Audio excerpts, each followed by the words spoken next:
Assalamualaikum warahmatullahi wabarakatuh. Waalaikumsalam. Bismillahirrahmanirrahim. Alhamdulillahi rabbil alamin. Wassalatu wassalamu ala sayyidina wa maulana Muhammad asyrafil anbiya wa khatamil mursalin wa ala alihi wa sahbihi ajma'in. Sayyidi wa maulai Hadratus Syekh Al-Mukarram Sahibul Fadilah Tengku Walid Haji Nurzaman Nurzaman Walid Samalangan Atau Baqa'ah Dengan Ummah Budi Mabsihatin Daya. Yang saya hormati Akhil Aziz Tengku Haji Faisal Ali, Ketua Tarbiyah Wilayah NU Aceh yang saya banggakan, para ulama, para kiai Hadratul Asy'ariyah, rekan-rekan Tarbiyah dari cabang-cabang seluruh Aceh yang hadir di sore ini di tempat ini. Alhamdulillah saya bisa silatul arham dengan bapak-bapak di sini, terutama dengan Tuan Nur Zahri dalam rangka idkhalis surur di akad nikah putranya yang ketujuh ya. Mudah-mudahan kita semua doakan panjang jodoh, banyak rezeki yang halal dan thayyiban, dan dapatkan dzurriyyah shalihah. Nah, singkat saja, manusia itu mempunyai amanah. Inna 'aradnal amanata 'alas samawati wal ardi wal jibal fa abaina an yahmilnaha wa ashfaqna minha wa hamalahal insan innahu kana zaluman jahula. Allah ketika menawarkan amanah kepada langit, bumi, gunung, menolak semuanya itu karena takut khawatir kalau tidak mampu menjalankan amanah tersebut. Manusia menerima, kita menerima ini. Manusia menerima amal tersebut, yang gunung, langit, bumi, ngeri, worry, takut kalau tidak mampu menjalankan amal tersebut, kita menerima. Padahal manusia itu berpotensi zaluman jahula. Zalum bukan zalim, zalum sangat zalim. Jahul sangat bodoh, bukannya jahil, tapi jahul. Dari kasrah, wal mubalaghah, sangat bodoh. Tapi kita menerima. Amanah apakah itu? Amanah ada dua. Pertama, amanah ilahiyah, samawiyah, muqaddasah. Amanah bersifat ilahi dari langit dan suci, yaitu namanya agama, din. Din itu ada dua, akidah dan syariah. Alhamdulillah, akidah kita orang NU sudah pasti, sudah punya pegangan yang mantap, yaitu ikut Abul Hasan Al-Asy'ari. Kenapa? Karena Imam Abul Hasan Asy'ari yang berhasil menggabungkan, mengharmoniskan antara adillah naqliyah dan adillah aqliyah, sehingga wasatiyah fil aqidah, tidak terlalu taktual, jumud, tapi juga tidak terlalu liberal seperti Mu'tazilah, tidak terlalu taktual seperti atau mutasyabbiha atau mutamathilin. Tapi kalau Imam Asy'ari gabungan antara nas, Quran dan hadis dan akal, maka beliau melahirkan sifat 20 yang menciptakan aqaid 50 Imam Asy'ari. Allah punya sifat yang wajib 20, yang mustahil 20, yang jaiz 1 sebagai Rasul Nabi, yang wajib 4, mustahil 4, jaiz 1, dan semuanya 50. Itu produk ijtihadnya Imam Abul Hasan Al-Asy'ari. Ketika beliau membaca Al-Quran berulang kali, tidak menjumpai ayat yang mengatakan innallaha wujud. Tidak ada itu. Di Quran itu tidak ada innallaha wujud, Allah itu ada. Tidak ada itu. Nah, yang ada Sami'un, Basirun, Qadirun, Azizun, Hakimun, Ghafurun, Rahimun, Hayyun, Qayyum, Alim, Khabir, ada. Maha mendengar, maha melihat, maha mengetahui, maha berilmu, maha kuasa. Tapi Allah ada, tidak ada. Nah, bagi orang pintar, tadi pintar apa enggak tahu saya. Cara berpikirnya begini, tidak sekali-kali sami'un, basirun, qadirun, alimun, hakim, ya ada. Gitu ya. Tidak sekali-kali Allah itu punya sifat mendengar, melihat, berkuasa, berilmu, berkehendak, hidup, ya ada dong. Tidak usah dikatakan Allah ada, pasti ada. Karena sudah ada sami basirun. Tapi Imam Asy'ari kasihan kepada warga masyarakat yang awam, terutama saya lagi kita kelas kita itu awam. Maka dengan tegas Imam Asy'ari dengan istihadnya menetapkan Allah mempunyai sifat wujud, bahkan sifat nomor satu. Coba, di Qurannya nggak ada benar. Tapi Imam Asy'ari tegas mengatakan sifat nomor satu Allah wujud. Setelah itu baru sifat qudrah, iradah, sama, basar, ilmu, haya, kalam yang ada di Qurannya itu malah. Nah, kenapa? Karena sesungguhnya hakikatnya ya, kita ini tidak ada, tapi kita ini diadakan. Kita ini nggak ada yang sebenarnya, tapi kita ini diadakan. Kita ini tidak wujud, tapi diwujudkan oleh yang maha ada. Yang maha ada sebelum kata ada itu ada, sudah ada. Bahkan kita menggunakan kata ada karena ada yang ada. Kita menggunakan kata tidak ada karena ada yang ada. Maka yang ada hanyalah yang ada. Siapa paham? Ya. La ilaha illa ana. Tidak ada Tuhan kecuali aku. Itu bukan aku Ahmad atau Abu Bakar atau Hasan, bukan. Karena mati semua kan. Tapi tidak aku siapa itu? Aku Allah. Artinya tidak ada yang ada kecuali aku Allah. La ilaha illa anta.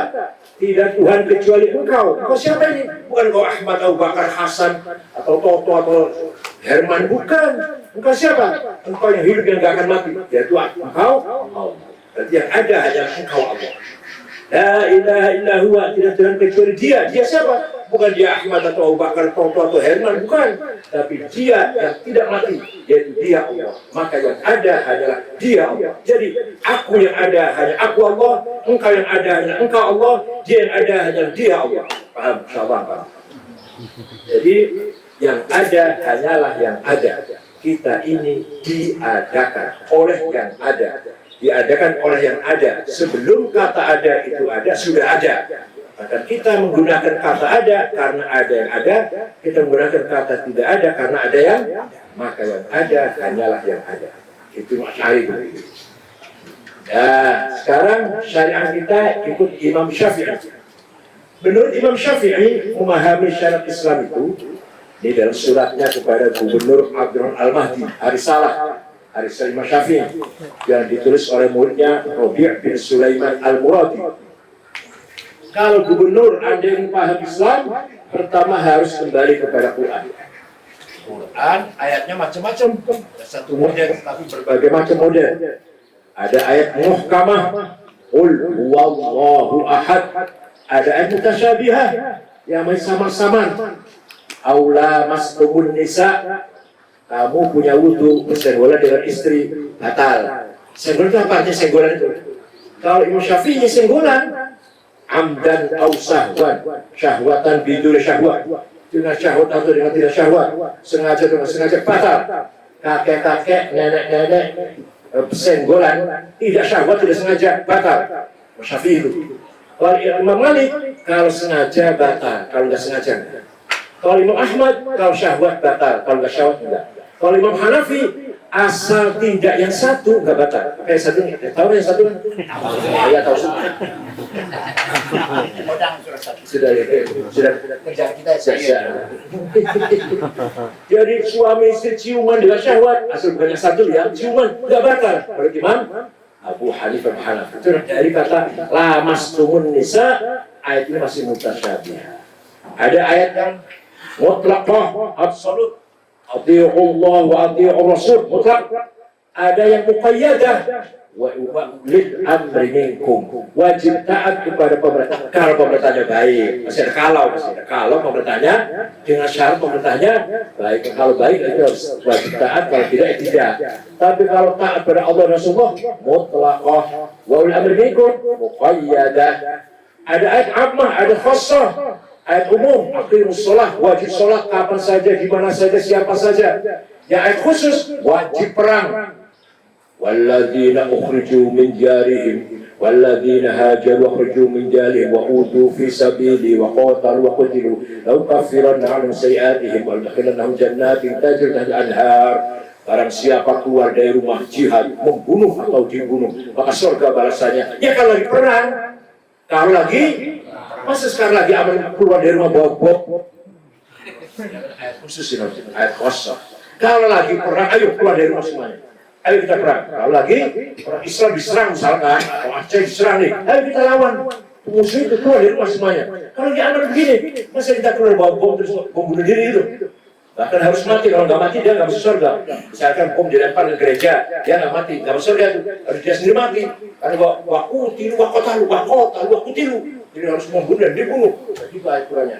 Ya Allah, ini orang pintar banget. Kan di Aceh ada nggak ya? Ya itu beberapa ayat Quran. Ini contoh saja.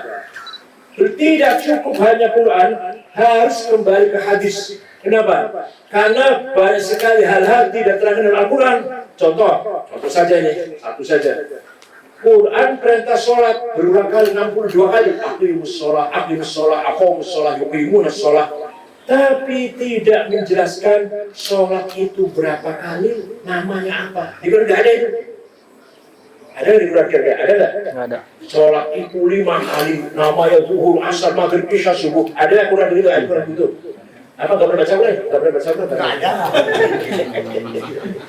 Bacaan 20 falak anas ya, alif lam mim ayat kursi dan semua berkat.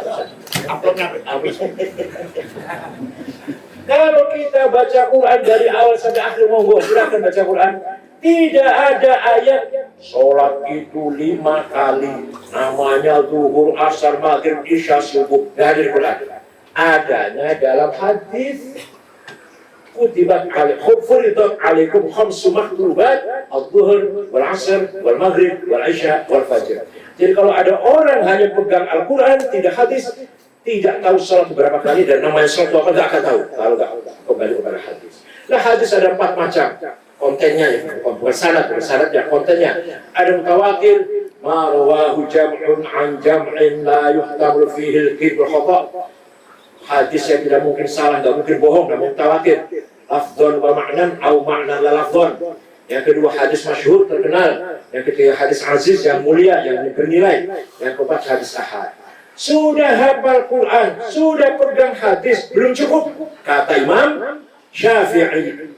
Nama lengkapnya Muhammad bin Abdullah bin Idris bin Abbas bin Uthman bin Syafi' bin Ubaid bin Abdul Aziz bin Abdul Muttalib. Lahir tahun 150 Hijrah, wafat tahun 204 Hijriah. Lahir di Fustot, lahir di Gaza, Palestina, wafat di Fustot, Kairo kuno, Mesir kuno. Nah, kata Syafi'i, akal harus dipakai. Gak cukup Quran hadis saja, gak cukup. Akal harus dipakai. Akal ada 2. Akal rame-rame, kolektif namanya ijma. Akal individual namanya qiyas. Akal kolektif apa hasil daripada ijma? Rukunnya sholat. Arkanus sholati sab'ata asyar. Takbiratul ihram, an-niyah, al-qiyamu liman istata'a, qiraatul fatihati fihi, ar-ruku', at-tuma'nina, al-iktidal. Apa ada hadis itu? Ada kan hadis itu? Hadis yang seperti itu ada enggak?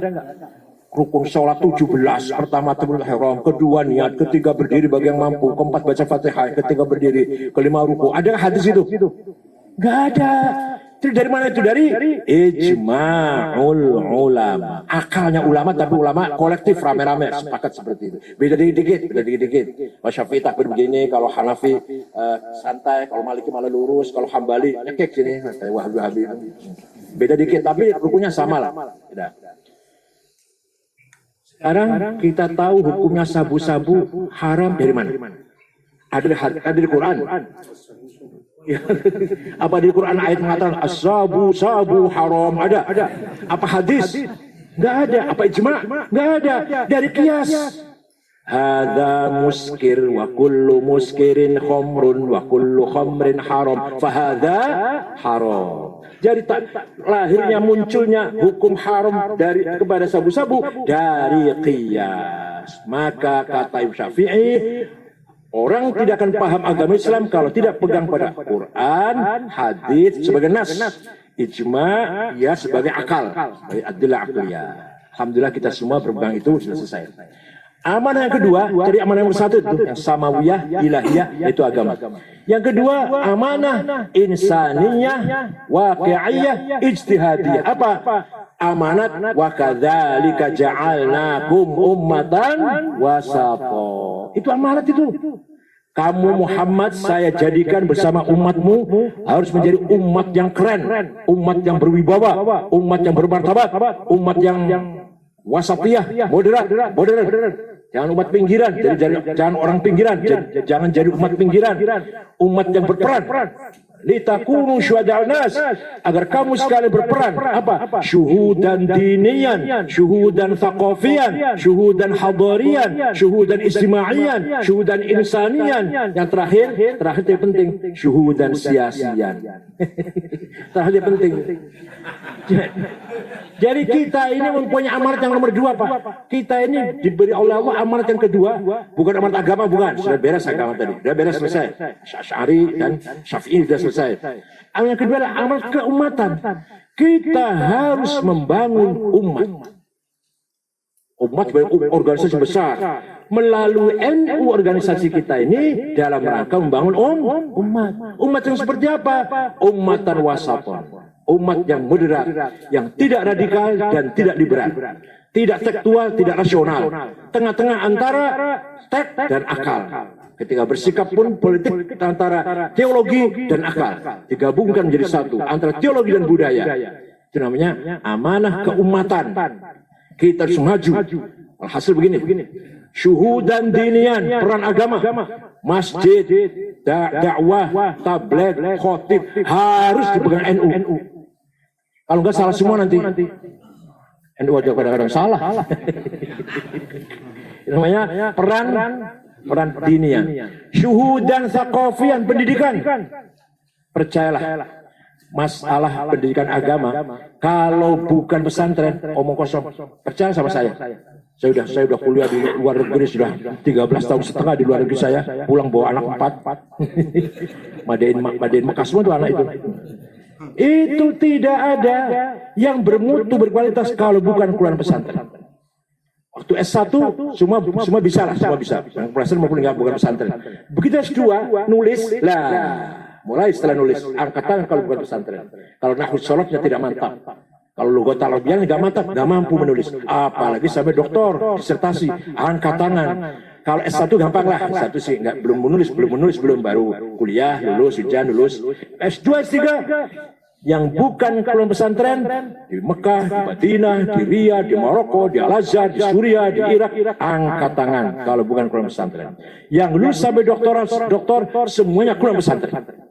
Maka pendidikan agama harus dipegang oleh pesantren. Percayalah pada saya yang sudah tahu persis bagaimana teman-teman kita semua di luar negeri.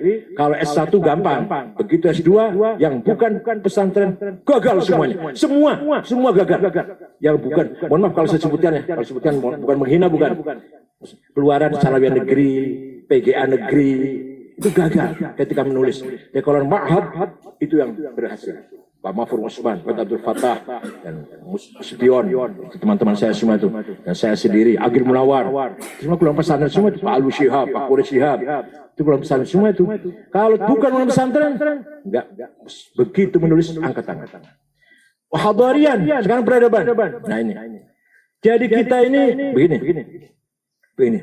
Kalau saya cerita agak panjang. Ketika tahun 1916 dunia Islam dipimpin oleh khilafah Turki, gitu ya, Turki Utsmaniyah, Ottoman. Tapi waktu itu khalifahnya Rajul Marid, orang lagi sakit parah.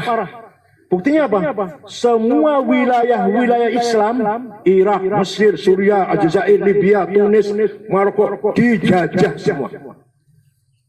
Irak, Mesir, Sudan, juga Inggris. Suriah, Lebanon, Tunis, Aljazair, Prancis, Libya, Italia, Indonesia, Belanda. Khalifahnya, wilayah dijajah khalifahnya, la haula wala quwwata.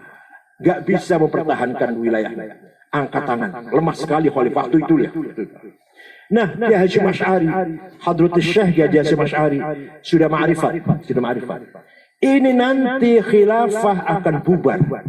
Dan kalau khilafah bubar, akan negara sendiri-sendiri, akan bernegara sendiri-sendiri.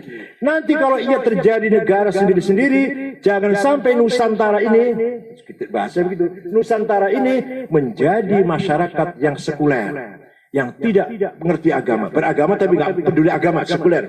Kalau anti agama ilhad namanya, atau ateis. Kalau ini sekuler. Gak urusi agama, bukan aktivis agama lah, gak urusan agama, beragama sih beragama, tapi gak peduli agama, namanya sekuler namanya. Nanti kalau jadi sekuler, itu sudah bahaya sekali, Islam bisa hilang dari Indonesia. Maka Hasyim Asy'ari segera mempunyai ijtihad yang cerdas, mengharmoniskan antara agama dan politik, yaitu dengan jargon hubbul waton minal iman. Itu Hasyim Asy'ari itu, bukan hadis. Kadang pejabat salah. Nabi bersabda, ya sekapolsek biar kapolsek.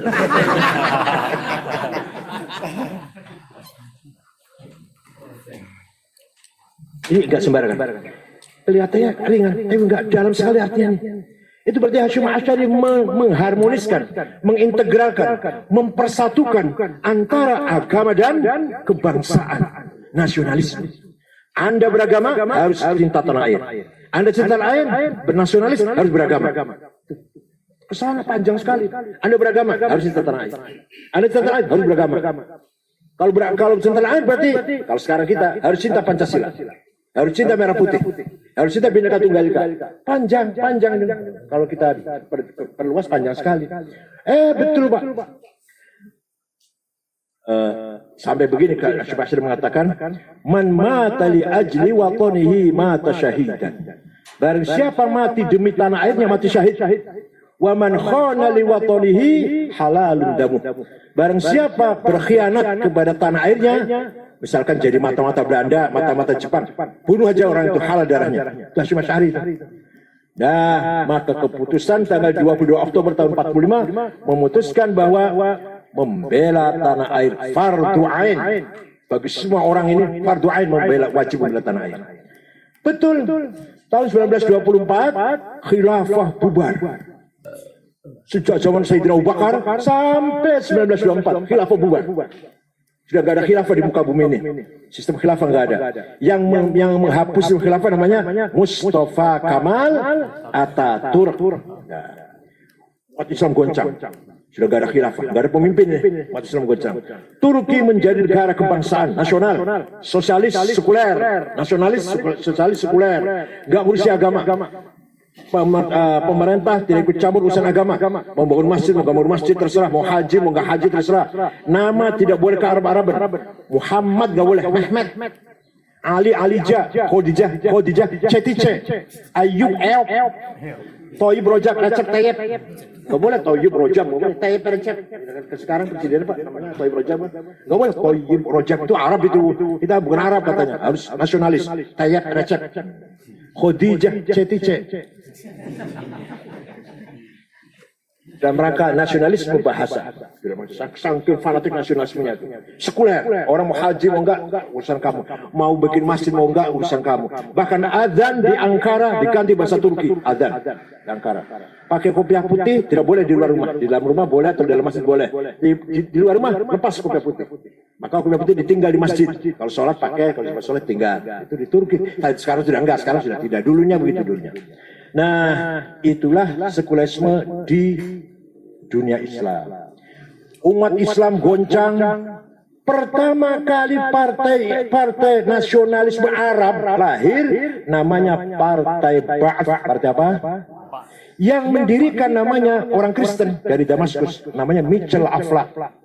Mitchell Aflaq bangun partai politik yang akan melawan penjajah, merebut kemerdekaan Arab, mengkader pemuda-pemuda Arab. Dari Suriah Abdul Karim Qasim, nanti akan punya anak buah Hafidh Asad, Said Muallim, Abdul Halim Khaddam. Dari Irak Hasan Bakar akan punya anak buah Saddam Hussein, Toha Yasir Ramadan, Tariq Aziz, Ibrahim Hamudi. Dari Mesir Sa'ad Zaglul akan punya anak buah Muhammad Najib, Anwar Sadat, Jamal Nasir. Dari Tunis Habib Burghaibah. Dari Aljazair bin Bella, Hawari Boumediene, Syadil bin Jalid bin Jadid. Dari Sudan Ja'far Umeri. Ini yang saya sebut namanya ini, Pak. Ini saya sebut nama ini. Kader-kader partai nasionalis Ba'ath bukan aktivis Islam. Agamanya Islam, agamanya Saddam Hussein Islam, tapi tidak peduli dengan Islam. Bukan aktivis Islam, bukan mujahid Islam. Nah, lahir partai Islam tahun 36, namanya Ikhwanul Muslimun. Jadi kan oleh seorang ulama Azhar yang moderat, namanya Syekh Hasan Al-Banna. Tahun 40 ada pemuda Ikhwan, kalau kita Barser barangkali lah, membunuh Perdana Menteri Mesir. Namanya An-Najrasi, Perdana Menterinya itu. Begitu membunuh Perdana Mesir, Hasan Banna marah sambil menangis. Kamu tuh bukan membunuh Perdana Menteri Najrasi, bunuh saya kamu itu. Betul. Tahun 42, 2 tahun kemudian, Hasan Banna dibunuh. Hasan Banna terbunuh, penggantinya ini berubah total 180 derajat. Namanya Sayyid Qutb. Sayyid Qutb memimpin Ikhwan Muslimun, menulis buku namanya Ma'alim fit Thariq yang sekarang banyak dibaca oleh mahasiswa di perguruan tinggi, di tarbiyah itu kelompok-kelompok. Bukan tarbiyah perti, bukan tarbiyah perti, bukan tarbiyah itu aja. Bukan perti, bukan. Nah, apa isinya? Buku Ma'alim fit Thariq isinya begini, gampangnya begini gampangnya. Yang selain dari Islam, jahiliyah. Jadi kalau nggak Islam, ya jahiliyah, itu aja. Kalau Islam dan jahiliyah itu aja. Apa isinya jahiliyah? Komunisme jahiliyah, kapitalisme jahiliyah, sosialisme jahiliyah, liberalisme jahiliyah, nasionalisme jahiliyah. Jadi menurut Sayyid Qutb, hubbul watan minal jahiliyah. Kalau menurut Hasyim Asy'ari, hubbul watan minal iman. Kalau menurut Sayyid Qutb, menurut Ikhwan Muslimun, hubbul watan minal jahiliyah. Kenapa? Karena nasionalisme datangnya dari Prancis, namanya Ernest Renan. Dia punya ideologi yang pertama kali mencetuskan ideologi nasionalisme. Ernest Renan dalam bukunya What is a Nation yang ditulis pada tahun 1895. Disinilah lahir radikalisme dalam Islam. Semua datang dari barat, tolak semuanya. Nasionalisme jahiliyah. Nah, tahun 65, Ikhwan Muslimun mau kudeta Jamal Nasir, gagal, tangkap. Ulama-ulama besar Ikhwan digantung. Said Qutb, Hasan Hujaibi, Ashmawi, Zaki Muhandis, ditahrir semua digantung. Ikhwan dilarang bubar, tapi tidak habis. Masih ada namanya orang Syukri Ahmad Mustafa. Tahun 69 mendirikan organisasi namanya Jamaah Takfir wal Hijrah.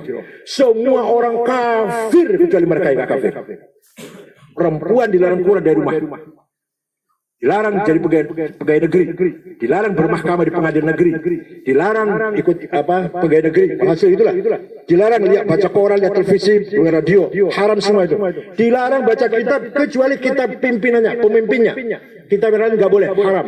Itu Jamaah Takfir wal Hijrah. Di Indonesia ada namanya Jamaah Ansarud Daulah namanya. Yang paling semua kafir kita ini kafir semua ini, yang menerima Pancasila, menerima nasional kafir semua. Itulah yang membunuh ulama, Menteri Agama Mesir, Menteri Auqaf Mesir namanya Dr. Hussein Al-Dhahabi yang punya karangan kitab At-Tafsir wal Mufassirun dibunuh. Kemudian wartawan senior namanya Yusuf Sibai dibunuh. Puncaknya pada tanggal 3 Oktober tahun 81 Presiden Muhammad Anwar Sadat dibunuh juga. Itu namanya Syukri Ahmad Mustafa. Walhasil keadaan Timur Tengah selalu bergejolak. Kenapa? Afghanistan 40 tahun perang sesama muslim. Afghanistan itu 100% muslim, 99% Hanafi, 1% Syiah, perang terus. Kenapa itu? Karena belum tuntas, belum selesai memahami Islam dan nasionalisme. Itu paling pokok. Suriah sudah sekian tahun, 500.000 orang mati. Irak sudah 25 tahun, 1,5 juta orang mati. Yaman bergejolak, Libya masih bergejolak. Pada dasarnya antara aktivis nasionalis dan aktivis Islam masih belum ketemu pada dasarnya. Jadi Saddam Hussein, Hafidh Asad, Jamal Nasir, Ja'far Umeri, Habib Burghaibah, Muammar Gaddafi, nasionalis bukan aktivis Islam. Said Qutb, Ashmawi, Zaki Muhandis, Wahab Suhaili, Muhammad Ghazali, Said Sabiq, muslimin, mujahid muslim, tidak nasionalis. Di kita Ki Hasyim Asy'ari, mujahid muslim, mujahid watani. Paham betul, paham tidak? Jadi Ki Hasyim Asy'ari itu mujahid nasionalis dan mujahid Islam. Mujahid Islam, mujahid nasionalis. Buktinya apa? Sekarang jadi pahlawan nasional. Ki Hasbullah, mujahid muslim, agama Islam, dakwah Islam, mujahid watani, nasionalis. Jadi pahlawan nasional. Idam Khalid ketua umum PBNU dulu yang paling lama itu 28 tahun. Itu mujahid Islam dan mujahid. Jadi di Indonesia sudah selesai, Pak. Antara pemahaman Islam dan nasionalisme sudah selesai. Harmonis. Nasionalisme bukan ideologi, ruh, semangat persatuan kita. Yang penting kita dakwah di Indonesia ini dengan bebas, sholat bebas, bangun masjid, pesantren, pendidikan, madrasah, hafal Quran, mau baca Quran, terus silakan, mau puasa, terus tiap hari silakan, mau umroh tiap minggu silakan, mau haji tiap tahun silakan, kalau diizinkan tapi. Nggak dilarang oleh negara, nggak dilarang. Mau ngaji terus, mau istighotsah terus. Kita hidup di atas negara yang harmonis. Kenapa? Kan sudah selesai antara pemahaman Islam dan nasionalisme. Walaupun kita bukan negara agama, bukan negara Islam, bukan negara Indonesia, tapi mengamalkan Islam di atas negara yang bukan Islam ini sangat bebas, sangat tenang. Mau nulis disertasi Islam, mau penelitian Islam, mau UIN mengadakan acara-acara ilmiah Islam, silahkan. Seminar-seminar Islam, silahkan. Coba di Afghanistan, diskusi tentang perempuan Islam nggak boleh. Perempuan tidak boleh didiskusikan. Perempuan harus di rumah. Barang siapa perempuan keluar dari rumah tanpa muhrim dan mukanya dibuka, maka harus disanksi apa? Sanksi dicacat, dikasih cacat, dilukai pipinya atau disobek telinganya atau hidungnya. Afghanistan Taliban seperti itu. Nyanyi haram, nyanyi itu haram. Biduan semua dikumpul, bunuh semua. Jadi nyanyi haram, membunuh tidak haram. Membunuh nggak haram, nyanyi haram. Kan bukan begitu caranya kan. Kalau ya penyanyi sadar ya, tobat ya, sudah sekarang jangan nyanyi. Mari kita perbaiki perilaku kita. Kemarin kamu nyanyi, sekarang jadi dakwah, jadi aktivis Islam. Sekarang sudah Taliban udah menang, mari bergabung. Kamu jangan nyanyi itu haram, alat musik itu haram. Qasidah boleh, tapi nggak usah pakai alat musik, nggak usah nari-nari. Kan gitu bagus kan? Itu enggak. Kumpulkan, tembak, mati semua. Jadi nyanyi haram, bunuh orang tidak haram, halal. Coba. Ini berarti belum harmonis pemahamannya. Di kita alhamdulillah kita dakwah selalu dengan bil hikmah. Di antara dakwah bil hikmah ialah Islam Nusantara, Islam yang ramah, Islam yang santun, Islam yang toleran, Islam yang merekrut persaudaraan sebangsa dan tanah air. Wala tasubbul ladzina yad'una min dunillah fayasubbul abda bighairin kadzalika zayyana likulli man amalahum. Jangan kamu mencaci maki orang-orang yang tidak menyembah Allah. Di Quran ini. Jangan kamu mencaci maki orang yang tidak menyembah Allah. Wala tasubbul ladzina yad'una min dunillah fayasubbul adwa bighairi ilm kadzalika zayyana likulli ta'malahum. Demikianlah saya jadikan bagi setiap umat itu mempunyai kebanggaan masing-masing. Agama, bahasa, seni, budaya, kuliner makanan, pakaian. Orang Aceh makanannya enak-enak. Jangan menghina yang tidak enak ya. Orang Aceh cara berpakaian seperti apa, atau nyanyi lagunya seperti apa, bahasanya seperti apa. Kalau kita bahasa Indonesia, tapi bahasa daerah ya. Gak boleh saling mencaci maki. Masing-masing kelompok, umat, suku punya kebanggaan. Agama, masalah. Kita nggak bisa. Yang Kristen-Kristen, Yahudi, Buddha, Hindu, Konghucu silakan. Tidak boleh kita saling caci maki. Saya baru tahu di Banda Aceh ada kuil, iya ada baru ya. Waktu tadi ziarah ke Sayyid Abu Bakar, ada sebelah itu ada Hindu ya, Hindu apa Buddha itu? Hindu. Jadi orang Aceh toleran. Ya Allah. Orang Aceh toleran, buktinya ada tuh. Di samping gereja jelas ada, ini ada tempat sholat orang Hindu ada. Di dekat kuburannya Sayyid Abu Bakar bil Faqih tadi saya ke sana.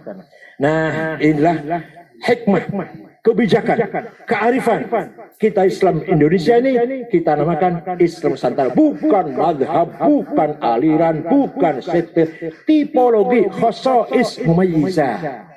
Di samping itu, dengan Islam Nusantara kita menjaga wasatiyah fil Islam. Ini ada dokumen dari RAND Corporation. Apa isinya? Mari kita jadikan Islam Indonesia itu kalau tidak kiri ya kanan, kalau nggak radikal ya sekuler. Ada rencana begitu dari luar negeri. Yahudi lah. Ada. Kalau nggak radikal, jadi teroris, sengaja dibiayai oleh mereka, atau sekuler, nggak aktif Islam gitu, misalnya agama Islam tapi nggak aktif Islam. Ini ada rencana seperti itu. Nah, yang mampu menjaga ini semuanya, jadi benteng Islam adalah insya Allah Nahdlatul Ulama, yang tidak sekuler dan tidak radikal, tidak kanan dan tidak kiri. Nah sekarang jangan percaya dengan barat itu Pak. Jangan percaya. Mereka kadang-kadang atas nama kemanusiaan, atas nama bantuan-bantuan sosial, atas nama kesantunan. Tapi latar belakangnya, walaupun tidak kristenisasi, barangkali itu terlalu radikal kristenisasi. Bagaimana orang Islam tidak benci barat? Kalau dia tidak benci barat, akan menerima konsep-konsep dari barat. Kalau dia benci barat, sekuler jadinya. Dengan Islam itu tipis-tipis saja lah. Seperti dulu tahun 1902, tahun 1902, Belanda membuka sekolah untuk pribumi. Tadinya boleh sekolah yang Kristen, bukan pribumi. Yang pribumi ini, yang asli penduduk pribumi, nggak boleh sekolah. Oleh Belanda kan, nggak boleh sekolah SR, nggak boleh. Tahun 1902, boleh, silakan. Kiai-kiai tahu, ini ada maksudnya, ini ada tendensius ini. Apa? Supaya orang Islam sekuler. Kalau dia sekolah itu sekuler, maka kiai mengeluarkan fatwa sekolah SR haram. Kan gitu ceritanya. Ya kalau sekarang sih nggak haram, ini waktu dulu itu. Pakai celana haram, pakai dasi haram, tidak pakai kopiah haram. Padahal nggak ada dalilnya tuh, nggak ada dalilnya. Pokoknya haram aja semua lah, nggak ada dalilnya. Apa? Saking bencinya dengan Belanda, non cooperation. Alhamdulillah, Nahdlatul Ulama selamat dari sekularisasi, selamat dari liberalisasi, selamat dari ateisme yang sengaja dikembangkan oleh mereka. Jadi pertama kali bantuan kemanusiaan, pendidikan, sama sosial. Pertama kali, lama-lama pengaruh Barat akan masuk. Udah pengaruh Barat masuk, anak cucu kita ini sekuler semuanya. Sekarang aja kita menghadapi medsos yang macam-macam, udah kewalahan luar biasa. Apalagi kalau kita beri kesempatan masuk ke dalam tubuh Nahdlatul Ulama. Jangan sampai, bukan saya ngaku paling pinter, tidak. Tapi mari kita jaga, kita kawal Nahdlatul Ulama sebagai penjaga, pengawal ahli sunnah wal jamaah. Kita punya kekayaan sosial, masyarakat taat pada kiai, masyarakat tunduk pada kiai, itu kekayaan luar biasa. Kita punya kekayaan kultural, apa? Hadharah, kekayaan hadharah apa? Rujukan kita kitab kuning, rujukan kita kutubut turath. Kalau bukan kutubut turath, nol. Mohon maaf, Bahtul Masail kalau bukan di NU entah berapa bulan baru selesai. Di NU 15 pertanyaan 3 hari selesai. Itu NU itu. Jadi udah ngelotok semua. Itu budaya kita, itu budaya kita. Kemajuan kekayaan budaya kita.